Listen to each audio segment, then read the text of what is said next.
Hello students, मैं आपकी हिंदी की टीचर आदर्श शिक्षा निकेतन हाई स्कूल से। बच्चों, आज हम आपकी हिंदी में ग्रामर का एक नया टॉपिक पढ़ेंगे जिसका नाम है प्रत्यय। लास्ट क्लास में बच्चों हमने उपसर्ग के बारे में पढ़ा था।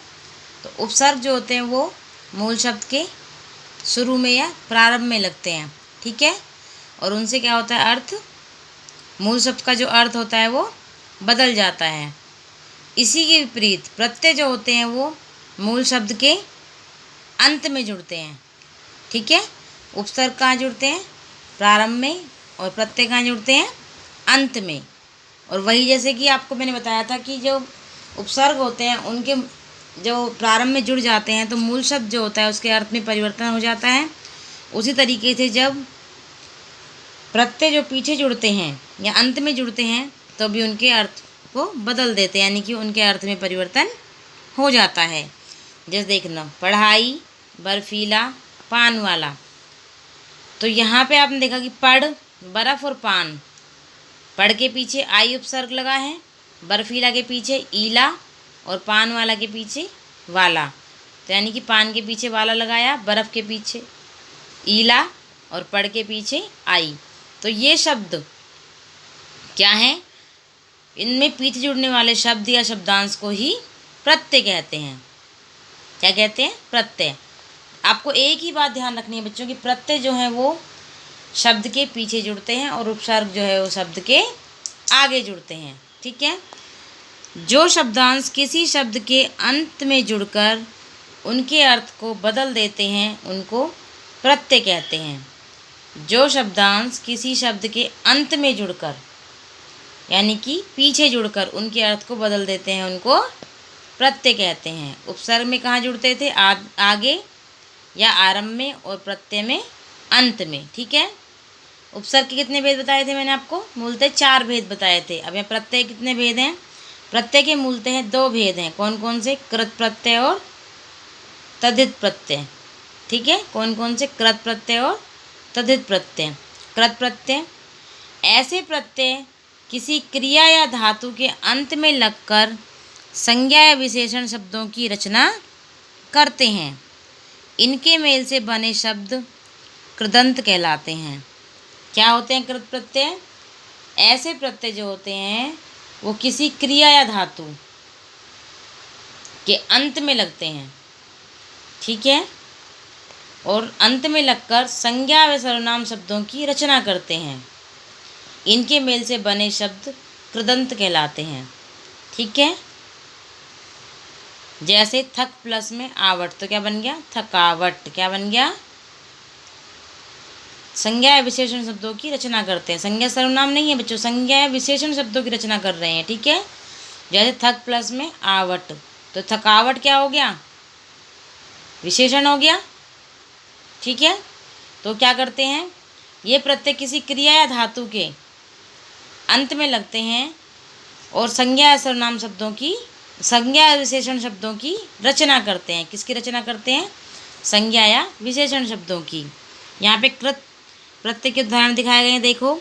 जैसे आय, कृत प्रत्यय आय है, उससे बताया है लड़ाई, चढ़ाई, पढ़ाई, गहराई, ठीक है। तो इसमें क्या है? लड़, चढ़, पढ़, गहरा। इसमें क्या है? इन सब में कि इनमें क्या लगा है? आय प्रत्यय लगा है। लड़ में आई जोड़ दोगे तो लड़ाई, चढ़ में आई जोड़ा चढ़ाई, इस तरीके से, ठीक है। आवा, आवा में दिखाया दिखावा, बुलावा, पहनावा, छलावा। यहाँ पे आवा लगाया गया है। आलू, झगड़ालू, ठीक है। आलू प्रत्यय लगाया है तो, आ प्रत्यय लगाया है तो भूला, पढ़ा, झटका, ठीक है। यहाँ पे क्या लगाया गया है? आ प्रत्यय। आऊ प्रत्यय लगेगा तो बिकाऊ, टिकाऊ, उबाऊ, ठीक है। कौन सा प्रत्यय लगा है यहाँ पे इन सब में? आओ। इसके बाद है आपका तद्धित प्रत्यय। ऐसे हिंदी के तद्भव शब्द जिनके अंत में शब्दांश लगाकर संज्ञा और विशेषण बनाए जाते हैं। यानी कि ऐसे हिंदी के तद्भव शब्द होते हैं बच्चों। ऐसे हिंदी के तद्भव शब्द होते हैं जिनके अंत में शब्दांश लगाकर संज्ञा और विशेषण बनाए जाते हैं उन्हें तदित प्रत्यय कहते हैं। ठीक है। कृत प्रत्यय में तो क्या था कि ऐसे प्रत्यय जिनके किसी क्रिया या धातु के अंत में लगकर संज्ञा या विशेषण शब्दों की रचना करते हैं, यानी कि संज्ञा या विशेषण शब्द बन जाते हैं। और उसमें क्या है, ऐसे हिंदी के तद्भव शब्द जिनके अंत में शब्दांश लगकर संज्ञा और विशेषण बनाए जाते हैं उन्हें तदित प्रत्यय कहते हैं। जैसे मामा प्लस में एरा, तो क्या बन गया, ममेरा। क्या बन गया, ममेरा। इसके बाद यहाँ पे इन्होंने कुछ एग्जाम्पल्स दिए हैं, देखो। इक प्रत्यय से बनाया है साप्ताहिक, दैनिक, पाक्षिक, वैश्विक। ई प्रत्यय से बनाए हैं गर्मी, सर्दी, बड़ी, मोटी, पतली। आई से बनाए हैं भलाई, बुराई, बढ़ाई, लंबाई, पंडिताई। इया से बनाया है मुंबईया, रसोईया, बुढ़िया, कोल्हापुरिया।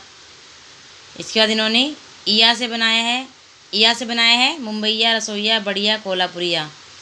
आना से बनाया है फहराना, घराना, तराना, सालाना।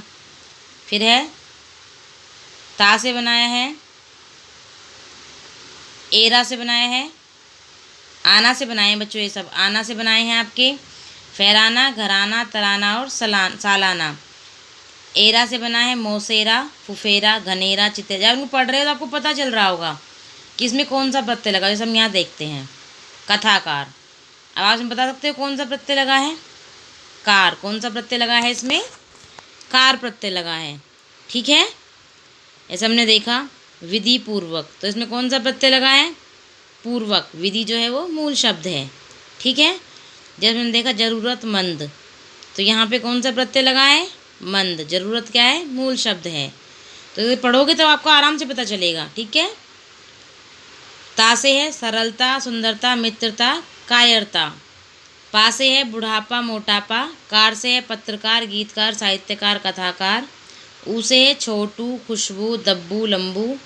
वाला से है रखवाला, पानी वाला, पान वाला, सब्जी वाला। पन से है लड़कपन, बालपन, बचपन। पूर्वक से है बलपूर्वक, ध्यानपूर्वक, विधिपूर्वक। त्व से है कवित्व, चित्रत्व, ममत्व।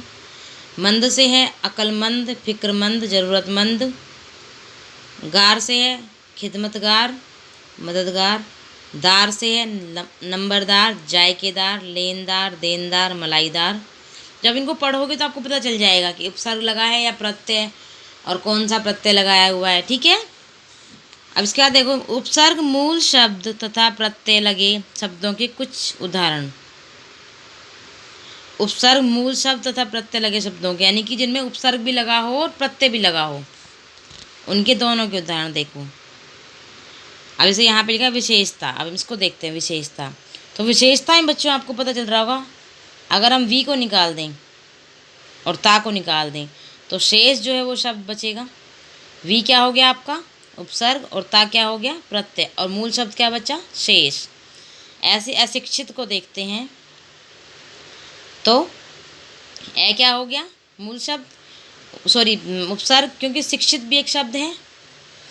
मूल, जब आप प्रत्यय निकालेंगे या उपसर्ग निकालेंगे मूल शब्द में से, तो मूल शब्द का अर्थ भी होना चाहिए। ऐसा नहीं है कि आपने निकाल दिया और कोई सार्थक अर्थ ना हो तो गलत हो जाएगा। ठीक है। तो इसमें क्या है, उपसर्ग ए है और प्रत्यय क्या है, इत है। तो क्या बन गया मूल शब्द, शिक्षा।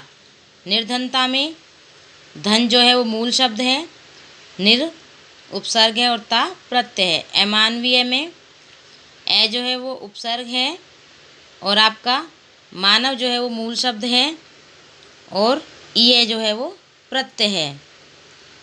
असुरक्षित में भी ए आपका उपसर्ग है, सुरक्षा आपका मूल शब्द है, और इत जो है वो आपका प्रत्यय है।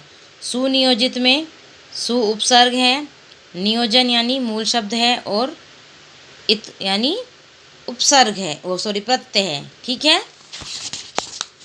आया समझ में बच्चों आपको उपसर्ग और प्रत्यय के बारे में। प्रत्यय मूल शब्दों के अंत में लगते हैं। हिंदी, उर्दू, संस्कृत आदि के प्रत्यय होते हैं। प्रत्यय कहाँ लगते हैं, मूल शब्द के अंत में, और उपसर्ग कहाँ लगते हैं, मूल शब्द के प्रारंभ में। ठीक है बच्चों, आया समझ में, आपने प्रत्ययों के बारे में पढ़ा। ठीक है। आज के लिए इतना ही। ओके बच्चों, थैंक यू बच्चों।